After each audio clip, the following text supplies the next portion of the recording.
I don't even know what day it is for this stuff anymore. I think it's like day 5 or something like that.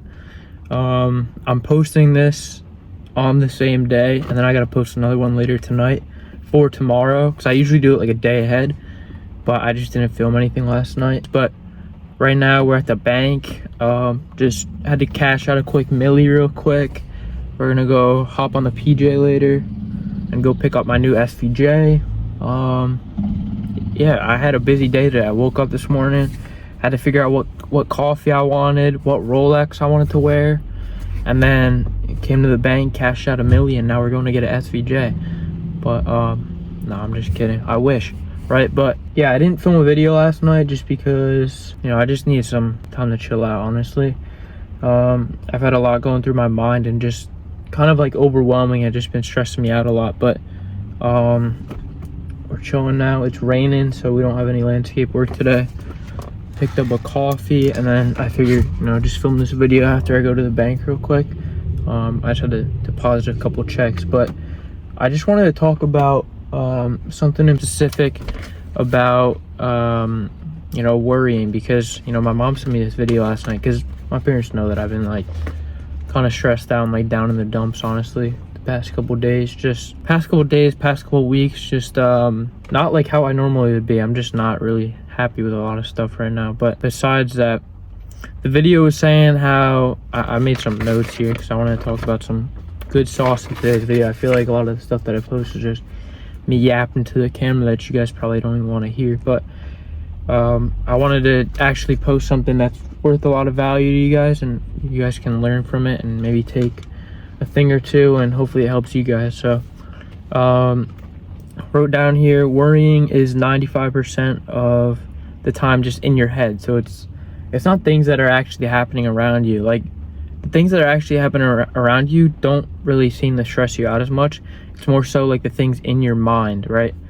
And so it's all just like made up essentially, and it never actually happens. So you're worrying about stuff that's not even like really happening in real life. You're worried about the what if for the most part, and that brings me to another point that we'll talk about. But yeah, you're worried about like the what if, the prevention almost of it, of like, how are you gonna stop this? Or like, if you can't stop it, you're just thinking like, oh, this is just eventually gonna happen and it's gonna ruin my day, ruin my life, whatever it may be. Worrying now doesn't take away tomorrow's like problems. Like like you're gonna wake up tomorrow, and if you're stressing about something today that's like something, and you're worried about it tomorrow, and it's like, oh, I got this test coming up, I don't know if these ads are gonna do good, whatever it may be, however you apply it to your own life, those problems are still gonna come regardless. You're gonna wake up the next day and those problems are gonna be there, right? And so the only thing that you're doing, worrying about it the day before or days in advance, all you're doing is just stressing yourself out, and all it's doing is just taking away your peace for today, and you're getting stressed out about it in your mind, and it's ruining your entire day. And I think that's what I've been allowing to like let happen to me the past few weeks, especially, is just letting these things get in my mind and stress about it so much. Half of them never even happen, and you know, it just ruins my day because it's all in the back of my mind. That's all I'm thinking about all day long, and it just absolutely destroys like my mental throughout the whole entire day, and I can't get stuff done because, you know, in the back of my mind, I'm just thinking like, all right, this is gonna happen and it's just gonna ruin my day, and this, that, etc. And none of it actually happens half the time. You know, sometimes some of this stuff does, but 95% of the time it doesn't happen. So don't get so stressed out and worrying about it. And I've just been trying to think about this the past 1 or 2 days.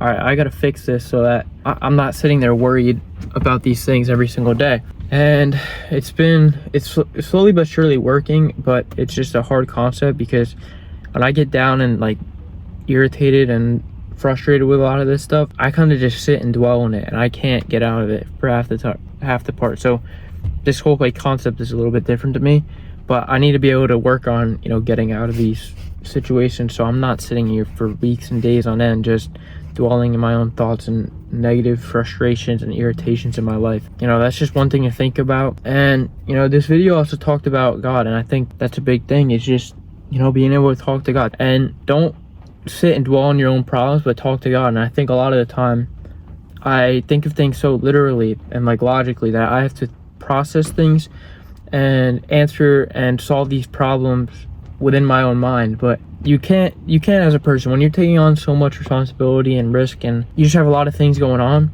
you can't sit there and dwell on it. You need to pass these things. Just like delegation in a business, you have to delegate like these frustrations. So whether it's, talking to somebody else about it, or even just talking to God about it. And I think that's the biggest one, is just talking to God as much as you can. And don't sit here and ask, like, make this go away, make that go away, I hope this, I pray for this.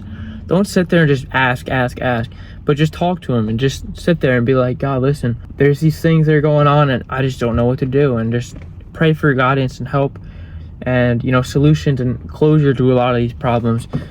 And I've been trying to do that. Like last night, I just sat there and, some of you guys might think I'm crazy for this, but speak to God about this stuff, because I think that's a big part of my success, is just being able to pray to God and, give gratitude towards God, because without him, you wouldn't be where you're at. I sit there and I just been praying and just telling him like all these problems that are built up in my mind. These aren't things that I would tell anyone. I wouldn't tell the camera. I don't tell my parents. I don't tell my friends. And they sit up and they dwell inside me. And the only person that I could talk to about them is God. You don't need to sit on these problems. Like your world's gonna keep spinning.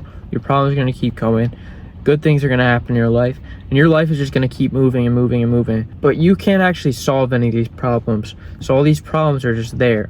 And so leave it up to him. Just allow him to do his work, because ultimately he has a plan for you. If you sit there and you try and alter your plan, change your plan, and try and solve these problems yourself, it's just not gonna work. He has a plan for you. So all you have to do is show up every day for 110% effort every single day. And he'll do the rest, and you just have to pray and trust in him that he's the right plan for you. These things that are happening to me right now, it feels like everything's kind of crashing down, and in reality a lot of the stuff isn't, and it's more so in my mind.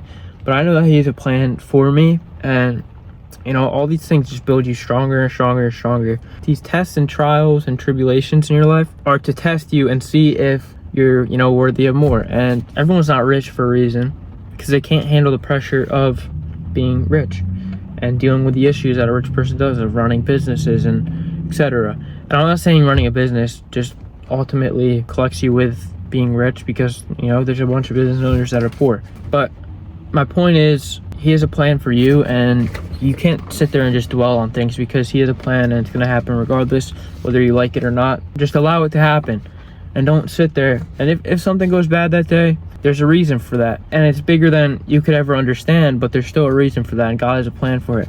And so just pray to him and just ask for guidance and help and support, and just allow that plan to actually happen. And I sound like I'm probably repeating the same thing over and over here, but I just want you guys to understand that. And it also said, don't worry about anything, instead pray about everything. And this is like what I was just talking about, how just talk to God about it. You have to talk to somebody about it. You have to get it off of your chest.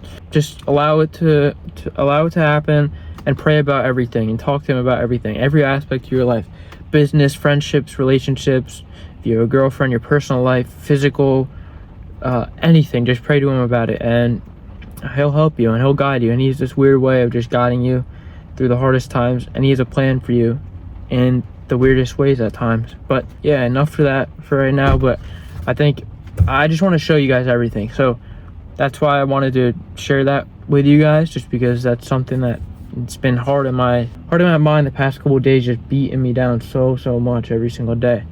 But other than that, I've been reading Breakthrough Advertising. I've read a bunch of different books, but this is the one that I've been kind of working on. And I started it probably like a month and a half ago, but then I switched to another book. Now we're back reading it again. But it's like a really dense book, and it's kind of hard to understand at times. That's why this time I'm just reading it through. But I want to read through it probably five to 8 times before I truly understand like everything in the book.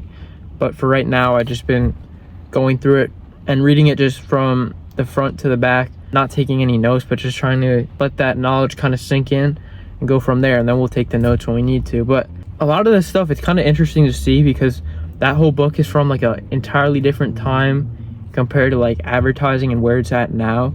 Like now we deal with like Meta, Google, and TikTok ads for the most part, but they're talking about like mail order catalogs and like the different strategies that they used, or Eugene Schwartz, I guess, used throughout his time. But it's really interesting to see because like a lot of the same principles, and I've seen a bunch of videos on this too. People talk about it, how it's like the same fundamental things. But yeah, like a lot of the principles in that book still hold true today.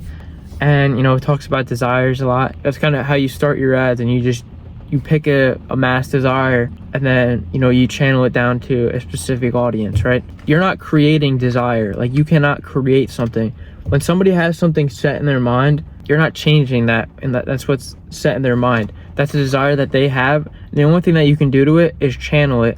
The only way you can do that is through exploitation. And how do you do exploitation with channeling desire and advertising? Is through creating mental images to your customer. And you're not repeating the same information over and over in your text, but you're reinforcing it with different images over and over and over to strengthen that desire to the point where it creates so much emotion in their mind that it gets them to purchase, or whatever your conversion goal is. Also, another thing, when you're reinforcing a desire through these images and not repeating it, it's called direct intensification. Whoa, that was a big word. It's kind of interesting because I'm not gonna lie, a lot of this stuff that I've learned along the way so far through advertising, it's not like me, you know, looking up all these technological terms and stuff like that. It's more me just trying stuff. It's funny because I told my friend this too, that all these little technical terms I don't really understand.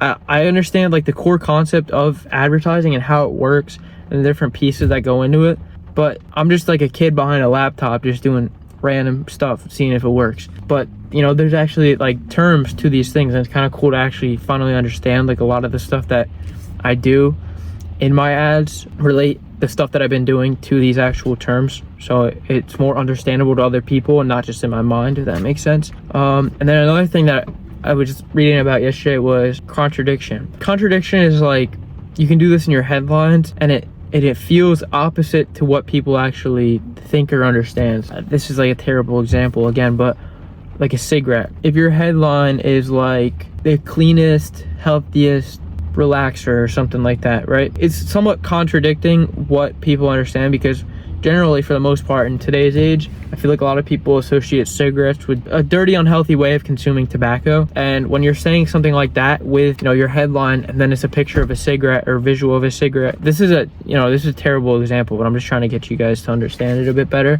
It's creating curiosity, and it creates them to stop scrolling, click, because it's something they're not being sold to in that. It's creating curiosity in a fact of like, wait, what? Like, that doesn't make any sense. It's not like, oh, like he's trying to sell me something. It's like, wait, what? And that's why it causes them to click. But yeah, so contradiction, kind of a cool term. I understood like thumb stopping and getting them to stop the scroll before through like your hooks and your headlines, but understanding what contradiction actually does and means, kind of interesting now.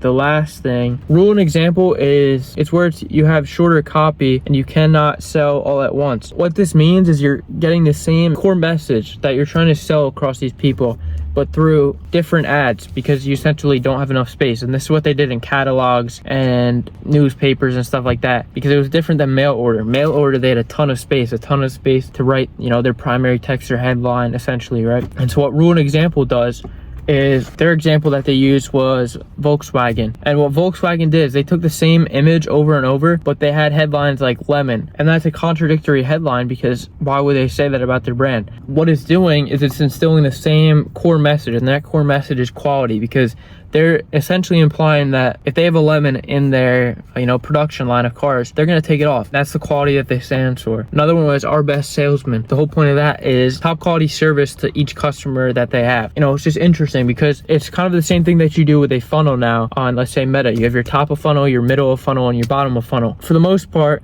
you're carrying the same message throughout, but you're reaching them at different points so that they eventually end up buying, and you work them down the funnel, right? Like, these are all terms that I already know, but it's just how you apply them and like the technical term for it, which is interesting. The last thing that I want to leave you guys with here is advertising is literally a game of just different images. You're creating different images in your customer's mind, channeling their desire to ultimately get you to buy.